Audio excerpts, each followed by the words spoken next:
Kali ini saya nggak akan bahas soal raja, bukan soal naga, bukan juga soal jenderal yang hebat. Yang akan saya bahas adalah satu karakter yang sering dianggap receh, tapi justru dia salah satu saksi paling jujur dari kekacauan Dance of the Dragons. Namanya Mushroom. Dia seorang dwarf, courtful, dan badut istana. Tapi jangan salah, justru dari orang kaya dia, kita dapat cerita paling liar, paling gelap, dan kadang paling dekat sama kebenaran. Kalau kamu bayangin Mushroom, fisiknya udah langsung beda.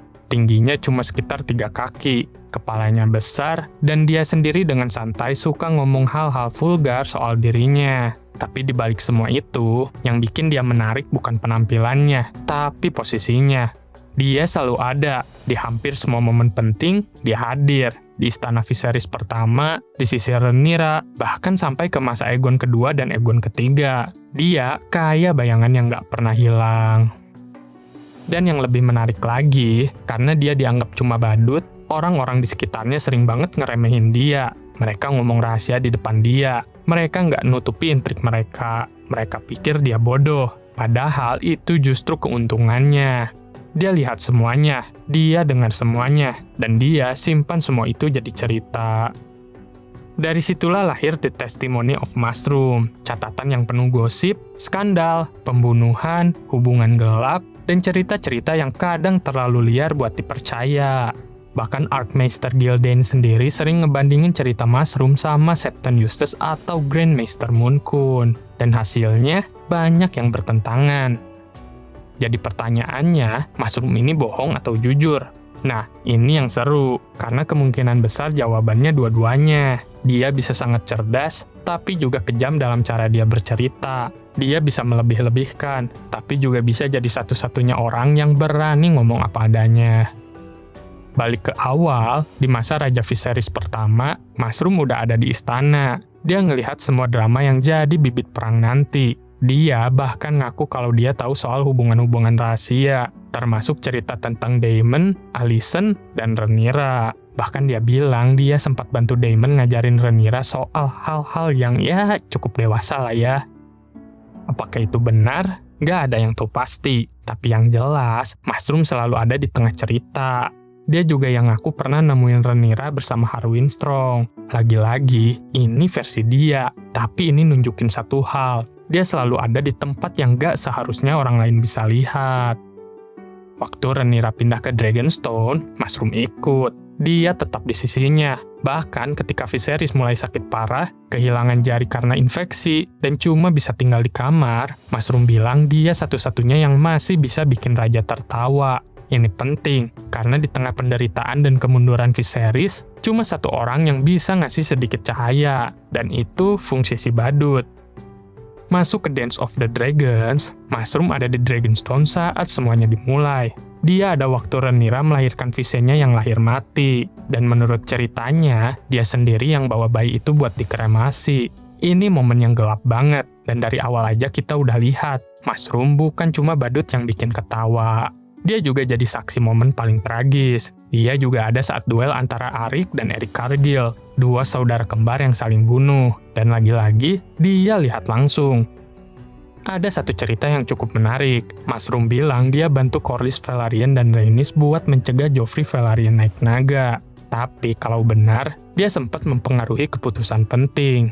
Dan selama perang, dia selalu ada di War Council Kubu Hitam. Bayangin, seorang badut duduk di antara para lord dan komandan, dengerin strategi perang. Ini absurd, tapi juga menunjukkan posisi unik dia.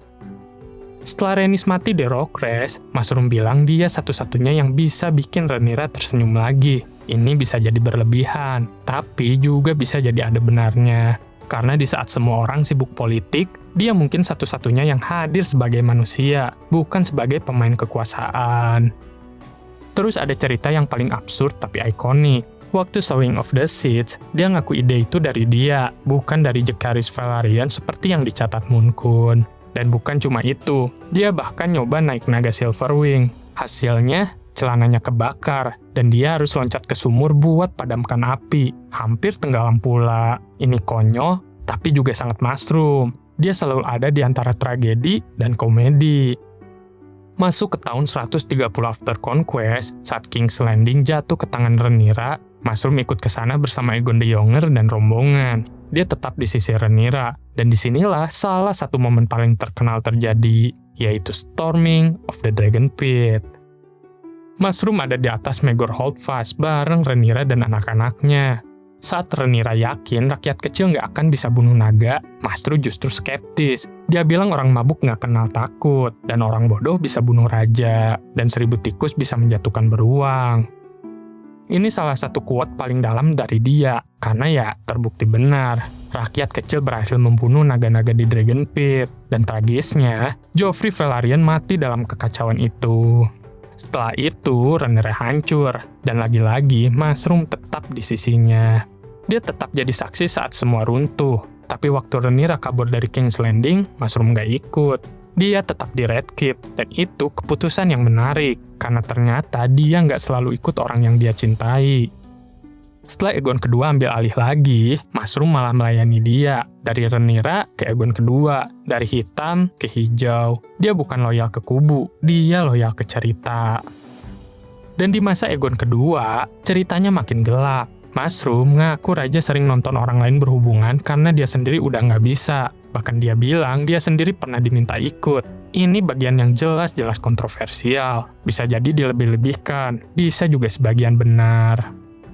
Di hari kematian Aegon kedua, Masrum bilang dia lihat pembunuhan food tester bernama Umed, dan dia sendiri harus sembunyi di tong tepung semalaman buat selamat. Bayangin itu, dari badut istana jadi saksi pembunuhan, lalu sembunyi kayak tikus. Masuk ke masa Aegon ketiga, Masrum masih ada. Dia ikut dalam Hour of the Wolf, bahkan memberikan kesaksian soal pembunuhan. Dia masih di istana beberapa tahun, tapi mulai terlihat kalau dunia berubah. Aegon ketiga bukan raja yang suka tertawa. Masrum nggak bisa lagi menjalankan perannya seperti dulu. Dia sempat kabur ke Braavos dengan sembunyi di tong anggur. Di sana, dia bahkan ditawari tinggal oleh Sea Lord, tapi dia nolak. Kenapa? Karena dia tahu hidup di sana mungkin terlalu menyenangkan, dan itu berbahaya buat orang seperti dia. Dia akhirnya balik lagi ke Westeros, tapi jelas dia mulai kehilangan tempatnya. Dunia berubah, orang-orang yang dulu dia hibur udah nggak ada. Akhirnya dia pergi ke White Harbor, ikut Torrent Manderly. Dari pusat kekuasaan, dia pindah ke pinggiran dunia. Tapi yang paling penting dari semua ini adalah warisannya, The Testimony of Masrum. Meskipun banyak salinannya dibakar atas perintah Belar pertama, nyatanya beberapa tetap bertahan. Dan dari situlah kita dapat sudut pandang yang beda dari sejarah resmi. Kalau sejarah ditulis oleh pemenang, maka cerita Masrum itu ditulis oleh pengamat.